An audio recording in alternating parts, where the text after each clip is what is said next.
Hello students, hope आप सभी लोग बहुत अच्छे होंगे। तो अभी प्रीवियस क्लास में हमने काफ़ी टॉपिक कवर किए हैं, जैसे हमारा अर्थक्वेक हो गया, वॉल्केनो हो गया और सुनामी हो गया और फ्लड हो गया। तो ये सारे टॉपिक हमने ड्राफ्ट ये सब कंप्लीट किए हैं। आज की क्लास में हम लोग कंप्लीट करने वाले हैं मेन टॉपिक हमारा साइक्लोन, और साइक्लोन के बाद है हमारा डिजास्टर मैनेजमेंट। ठीक है, सो साइक्लोन क्या होता है? साइक्लोन, हाँ आप देख सकते हैं, इसको ध्यान से देखिए। ठीक है, तो साइक्लोन क्या है? Cyclone is a violent tropical storm in which strong winds move in a circle. ठीक है, जिसमें बहुत ही ज़्यादा स्ट्रॉन्ग फोर्सफुली जो विंड्स होती हैं, वायलेंट। ठीक है, वायलेंट ट्रॉपिकल स्टॉर्म मतलब वो तूफान जो बहुत ही तबाही लेके आने वाला है, जिसमें जो स्ट्रॉन्ग विंड्स होती हैं एक मूव किस में करती हैं? As a circle. ठीक है, सर्कुलर वे में मूव करती हैं।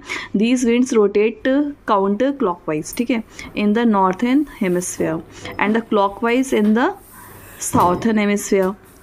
Every year cyclones causes considerable loss of life and do minimize damage to property. ठीक है, काफ़ी इस तरह के जो मतलब हर साल ऐसा होता ही है कि साइक्लोन आता है और काफ़ी मतलब उम्मीद से ज़्यादा वो नुकसान करता है लाइफ्स का, प्रॉपर्टी का। ठीक है, अब इसके कॉजेज़ क्या हो सकते हैं? ठीक है, तो कॉजेज़ के लिए cyclone forms when the warm moist oceans air rises, मतलब जो when warm moist oceans air rises। ठीक है, वो cyclone form the when the warm moist ocean rises. ठीक है, एयर ओशन एयर्स, जब समुद्री हवाएं जो गर्म होती हैं और मॉइस्टफुल होती हैं, ठीक है, ये मतलब उठती हैं, बढ़ती हैं। They beings as a group of storm winds, ये एक तरह से धीरे धीरे उठते हुए एक ग्रुप बनाती हैं, जो एक मतलब विंड्स का जो एक बहुत ही बड़ा तूफान को रूप लेता है। ठीक है, and when the winds when the water gets hot, water कितना तक मतलब हॉट होता है? 27 डिग्री सेल्सियस तक वहाँ का जो पानी होता है वो गर्म होता है। ठीक है, and the Coriolis effect causes the winds rotate. ठीक है, और इसके कारण वो जो क्या होता है, जो विंड्स होती हैं रोटेट करती हैं। ठीक है, and give them the shape of a cyclone, और वो धीरे धीरे उसको शेप किसका देता है? साइक्लोन का। Cyclone means as a circular way में ये घूमती है। Cyclones being a heavy rain with them. ठीक है, साइक्लोन जब होता है, गर्म हवाएं चलती हैं जो सर्कुलर वे में घूमती हैं, जिनका टेम्परेचर 27 डिग्री सेल्सियस होता है, और फिर वो एक कॉज होता है हैवी रेन का, जिसके साथ एक हैवी रेन भी आती है। Follow the instructions strictly issued from the warning towers. जहाँ भी इस तरह के मतलब होते हैं तो वहाँ पे हमेशा वार्निंग टॉवर्स होती हैं, तो उनसे आने वाले सभी इंस्ट्रक्शंस को आपको बहुत स्ट्रिक्टली फॉलो करना है, उसको बिल्कुल भी इग्नोर नहीं करना है। और plant trees in your areas, जहाँ पे आपका रहते हैं वहाँ पे कोशिश करिए अगल बगल, जहाँ भी आपको ये देखिए नहीं कि अपने घर में ही आपको लगाने हैं, अपने आप बाहर जाइए, कोई टेम्पल हो गया, कोई पार्क है, कोई भी इस तरह का पब्लिक प्लेसेस हैं, वहाँ पे आप आराम से कोई भी ट्रीज, हमेशा प्लांटिंग आपको करनी चाहिए। मतलब कुछ नहीं तो महीने में एक ट्री तो आराम से आप लगा सकते हो ना, तो मतलब प्लांटिंग के नाम पे आप मतलब मंथली 1 प्लांट आराम से आप कर सकते हो। ठीक है, तो इस तरह के काम करने से आप मतलब उस चीज़ को रोक नहीं सकते, बट उससे बचने के कुछ तरीके हैं जिनको फॉलो करके आप काफ़ी हद तक होने वाले नुकसान को थोड़ा रोक सकते हो। ठीक है, अब नेक्स्ट जो इन साइक्लोन्स में सबसे ज़्यादा जरूरी होता है वो है हमारा डिजास्टर मैनेजमेंट। ठीक है, every disaster can interrupt essential services such as health care, electricity and water supply। ठीक है, और ट्रांसपोर्टेशन, कम्युनिकेशन, जब भी कोई भी डिजास्टर होते हैं, ठीक है, तो ये सब जो सर्विसेज होती है जैसे हेल्थ केयर होगी, इलेक्ट्रिसिटी होगी, वाटर सप्लाई, ट्रांसपोर्टेशन, कम्युनिकेशन, ये सब में ना कोई काफ़ी ब्रेकेज होती है, बहुत इंटरप्ट होते हैं इन सर्विसेज में। लेकिन कुछ भी हो जाए ना, लेकिन बट ना क्या होता है कि जो नेचुरल डिजास्टर है ना, उसको आप बिल्कुल भी रोक नहीं सकते। यू कांट बी प्रिवेंटेड, मतलब अगर कोई चीज़ आ रही है अर्थक्वेक हो रहा है तो आप उसको रोक नहीं पाओगे। वोल्केनो इरप्शंस के कारण जो भी चीज़ें होती हैं, ड्राफ्ट हो रहा, फ्लोड हुआ, आप उसको कोई भी मतलब वॉल करके सारे के किसी भी तरीके से उसको रोक नहीं सकते हो, लेकिन उससे बचने के तरीके आप अपना सकते हो, जिससे जो नुकसान काफ़ी हद तक होता है उससे थोड़ी कमी तो आ सकती है ना। तो उसके लिए क्या है, however the loss of life, damage to property and can be minimise by the efficient disaster management. So a good disaster management stresses on a 3 element. कोई भी डिजास्टर मैनेजमेंट अच्छा अगर हम मैनेजमेंट करें तो 3 चीज़ों पे बेस करता है। जैसे पहला है प्रिपेयर्डनेस। कोई भी चीज़ होने वाली है आपको पता है तो उससे आप तरीके पहले से ही प्लान करके रखो कि अगर ऐसा होगा तो हमें क्या क्या करना चाहिए। रिलीफ, अगर कुछ भी होता है आपके पास पहले से आपके कॉल सेंटर्स के नंबर है समय, तो आप रिलीफ के लिए, रेस्क्यू टीम के लिए तुरंत आप कॉल कर सकते हो, तो आपको रिलीफ देगा। ठीक है, जितना हो सके आप उनकी हेल्प ले सकते हो। नेक्स्ट, कोई अगर नुकसान हो जाता है तो उसके बाद रेस्क्यू टीम की हेल्प से हम उसमें रिकवरी कर सकते हैं, कुछ चीज़ों को उनको सही कर सकते हैं। कुछ गवर्नमेंट से हेल्प लेके हम का मतलब पूरा जो लाइफ्स गई हैं उनको वापस तो नहीं ला सकते, लेकिन जो एक्सीडेंट्स हुए हैं उनकी रिकवरी में ज़रूर हेल्प कर सकते हैं। ठीक है, अब जैसे प्रिपेयर्डनेस में देखते हैं। So by taking a few simple steps, each of us can make sure that better prepared for a natural disaster. These steps are, मतलब कोई भी नेचुरल डिजास्टर के लिए हम पहले से प्रिपेयर्ड हो सकते हैं, जिसके लिए हमें कुछ स्टेप्स हैं जो फॉलो करने पड़ेंगे। ठीक है, तो जैसे हुआ वो हमारा पहला, safeguard documents. Prepared a vital record kit with the copies and important documents to store in a waterproof and a fireproof container in a safe place in your home.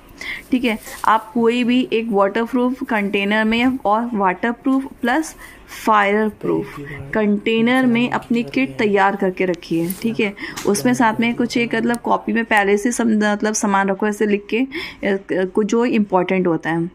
ठीक, और प्लस द डॉक्यूमेंट्स में include the insurance policies, identification, bank accounts record, passport etcetera. ठीक है, उसमें आपको documents क्या है, insurance जो पॉलिसीज़ हैं वो भी आपको बहुत संभाल के रखनी है। आइडेंटिफिकेशंस के लिए जो भी आपकी आईडीज़ वगैरह होती है बहुत उसको संभाल के पहले से सेव करके रखो। बैंक अकाउंट्स का जो भी रिकॉर्ड है उसमें डाल के रखो। पासपोर्ट वगैरह जो भी है उसमें आप पहले से अपनी किट में डाल के रखो। ठीक है, क्योंकि क्या नुकसान मतलब क्या डिजास्टर होने वाला है आपको खुद नहीं पता। ठीक है, तो हो सकता है वहाँ पे अर्थक्वेक आ जाए, हो सकता है मतलब से फायरिंग वगैरह टाइप का हो जाए तो जल सकता है, जिसके कारण हम लोगों ने उसको किस में लिखवाया है, मतलब water proof and fire proof container में आपको रखना है। ठीक है, फिर चूज़ द कॉन्टैक्ट पर्सन। आपको ये कॉन्टैक्ट पर्सन को चूज़ करिए, जैसे अरेंज विद अ फ्रेंड और relative outside your area to be emergency contact. आप कोई भी ऐसी मतलब मेंबर से कॉन्टैक्ट रखो जो उस एरिया से बहुत ही अलग जगह रहता हो और जो इमरजेंसी में तुरंत आपके काम आ सकता है। ठीक है, तो ऐसे रिलेटिव या फ्रेंड का नंबर आपके पास हमेशा होना चाहिए। And the contact tool may be landline phone, cell phone. ठीक है, लैंडलाइन फ़ोन के साथ सेल फ़ोन सभी में होना चाहिए। And you may also use a Facebook and a Twitter. और ऐसे कॉन्टैक्ट में आप मतलब हमेशा फेसबुक और ट्विटर का भी यूज़ करके अपनी जो परेशानी है पब्लिकली उसको बता सकते हो। ठीक, अब इस प्रिपेयरनेस के लिए एक और चीज़ हम कर सकते हैं, डिसाइड द स्केप प्लान। आपको हर चीज़ मतलब बचने के लिए स्केप प्लान मतलब आपको एक जगह पहले से ढूंढ के रखनी है जहाँ पे आपको बच के जाना है। So determine the renew spots by foot और कार। आप ऐसी जगह ढूंढ के रखो जहाँ पे आप बाय फुट जा सकते हो या बाय कार जा सकते हो। ठीक है, लर्न द एक्यूकेशनल रूट्स। आपको वो रूट्स पता होने चाहिए। ठीक है, पहले से हर चीज़ का रूट का, ये नहीं कि जब वो चीज़ हो गई तो आप फ़ोन के थ्रू जा रहे हो। मे भी हो सकता है कि उस समय आपका फ़ोन काम ही ना करे, तो आपको पहले से वहाँ तक पहुँचने के पूरे रास्ते मालूम होने चाहिए। ठीक है, कि आपको कोई भी उस समय मतलब गूगल मैप की भी ज़रूरत ना पड़े। एंड और इसमें discuss your plan with your neighbours. अपने जो प्लान को अपने नेबर से डिस्कस कर, हो सकता है उसके पास कुछ नए आइडियाज़ हों, कुछ उसमें आपको कुछ भी मतलब करेक्शन कर सकता है। So also decide who will the handle the utility the shut off. And उसमें कोई भी एक ऐसा होना चाहिए जो आपकी पूरी को मतलब हैंडल करता हुआ, को गाइड करता हुआ आगे लेके जाए। And learn the basic safety emergency first aid skills also. और आपको पता होना चाहिए कि अचानक आने पे आपको कुछ इमरजेंसी जो फर्स्ट स्किल्स होती हैं, आपको बचने के लिए, से बाढ़ आ गई तो आपको क्या करना है, आपको पहले से माइंड सेट होना चाहिए कि हमको इस तरह से बचना, ये करना है। ये नहीं कि जब चीज़ वो सिचुएशन आ जाए फिर आप उसके लिए मतलब प्रैक्टिकल हो रहे हो, ऐसा बिल्कुल भी नहीं है। आपको पहले से हर चीज़ के लिए रेडी होना चाहिए।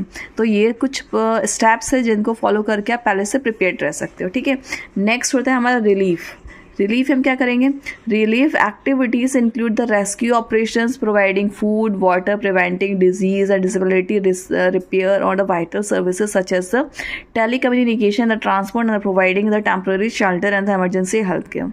आपको इमरजेंसी हेल्थ केयर का नंबर आपके पास हमेशा होना चाहिए। टेलीकम्युनिकेशन हमेशा आपका प्रिपेयर होना चाहिए, कभी भी आपको इसके लिए कुछ हो सकता है कि आपको फूड वाटर प्रिवेंटिंग, इसको भी कुछ भी ऐसे कोई भी डिजास्टर होता है ना, हो सकता है उसके बाद आपके कोई मतलब कुछ बीमारी छोड़ के जाए, तो हर एक से आपको पहले से प्रिपेयर, क्योंकि प्री प्लान में प्रिपेयर हुए तो रिलीफ के लिए आप पहले से हर चीज़ का मेंटेन करके चलिए कि आपको फूड प्रोवाइड कैसे होएगी, रेस्क्यू ऑपरेशंस के लिए या मतलब रिलीफ, ये सब आपको मतलब रिलीफ देने के लिए तो आपने जो प्री प्लान किया था वो आप, ये चीज़ आपके उस पर बेस होती है ना। तो आपको इसके लिए ट्रांसपोर्ट प्रोवाइडिंग क्या होगा, इमरजेंसी हेल्थ केयर, ये सब के थ्रू आप रिलीफ ले सकते हो, ठीक है। और लास्ट आता है आपका रिकवरी। अब जो चीज़ हो गई है अब उसको रिकवर कैसे करें, ठीक है। Once emergency needs have been met and the initial crisis is over, affected people and the communities that support around the skill of recovery activities include the replaying infrastructure, health care and the rehabilitations. आपने देखा होगा जब भी कुछ भी चीज़ होती है ना तो सबसे ज़्यादा से टेम्पल्स हो गए, चर्चेस हो गए, ये सब बहुत हेल्प करते हैं ना, कि मतलब रेस्क्यू टीम का मतलब अपनी यहाँ का जो भी प्रॉपर्टी का होता है तो काफ़ी ये लोग मतलब बाय मनी देके और बाय फूड देके ये लोग बहुत ही ज़्यादा रिलीफ पहुंचाते हैं। और इनके थ्रू आप यहाँ पे रह के अपना मतलब जैसे आश्रम वगैरह, क्योंकि अक्सर ये लोग बनवाते हैं, तो वहाँ पे रह के आप इस सिचुएशन में यहाँ से हेल्प लेके अपना और बाकी जितने भी आपके पास जो इंश्योरेंस वगैरह उनसे आप लोग अपनी उसकी रिकवरी कर सकते हो, ठीक है। जैसे आपका हेल्थ इंश्योरेंस है तो क्यों हम लोग ने वो सब प्लान में अपना संभाल के रखवाया, क्योंकि नेचुरल डिजास्टर के पास वो सारे इंश्योरेंस आपके काम आने वाले हैं, ठीक। फिर हो गया remember the disaster management should be focused on all the peoples but particularly on people with disabilities, elderly people and the children, ठीक है। अब सबसे पहली बात, जो आपका ये मैनेजमेंट है डिजास्टर मैनेजमेंट, आपको बहुत अच्छे से फॉलो करना है। और इसके बाद सबसे बड़ी बात ये, इसमें जो पर्टिकुलरली सबसे पहले आपको वर्क इसके ऊपर करना है, जो डिसेबिलिटीज़ है, मतलब जो अगर मतलब बेसिक भाषा में बोले तो जो अपंग है ना, जिनका कोई भी मतलब डिसेबिलिटीज़ है, कोई मतलब मेंटली मतलब फिट नहीं है या कोई फिजिकली फिट नहीं है, उनकी हेल्प आपको सबसे पहले करनी है। नेक्स्ट पे आते हैं आपके जो भी एल्डर है, जो बहुत एजिड पीपल है, उनकी हेल्प आपको करनी है सेकेंडरी नंबर पे। फर्स्ट आपके डिसेबिलिटीज़ पीपल होंगे, सेकेंड होगा आपका जो एल्डर पीपल्स हैं, और इसके बाद आपका लास्ट में आते हैं जो बच्चे होते हैं। आपको इन सबको सबसे पहले सेव करना है, इसके बाद फिर बाकी को देखना और खुद को देखना है। तो इन सबको मैनेजिंग को अगर आप लेते हुए अगर आप काम करते हो तो नेचुरल डिजास्टर को आप रोक तो नहीं सकते, लेकिन उससे बचने के इन स्टेप्स को फॉलो करते हुए आप काफ़ी हद तक नुकसान की भरपाई कर सकते हो और मतलब काफ़ी चीज़ों से प्रोटेक्ट हो सकते हो। So now this chapter is fully completed. और इससे जुड़े अगर आपके कोई भी डाउट्स हैं, कोई भी क्यूरीज हैं, तो आप कमेंट बॉक्स में कमेंट करिए। और कोई भी पर्टिकुलर टॉपिक अगर आपको और डीपली समझना है तो भी आप कमेंट करके बता सकते हैं। और इसके जैसे कि क्वेश्चन आंसर एक्सरसाइज वगैरह तो हम लोग क्लास में डिस्कस करते हैं, लेकिन आपको फिर भी अगर कोई आपको मेन क्वेश्चन अगर आपको समझ में नहीं आ रहा, आपको आंसर वगैरह चाहिए, तो आप उसके लिए कमेंट्स करेंगे, लाइक करेंगे, मतलब मुझे पता तो चले कि आप लोग देख भी रहे हो कि नहीं, तो उसके लिए आपको लाइक्स वगैरह करना ही पड़ेगा, है ना। और साथ में कुछ कमेंट्स करिए ताकि मुझे भी थोड़ा मोटिवेट हो कि हाँ आप लोग देख रहे हैं, आपको समझ में आ रहा है, ठीक है। तो मैं और नेक्स्ट वीडियो हम लोग नेक्स्ट चैप्टर में करेंगे और जल्दी लेके आते हैं।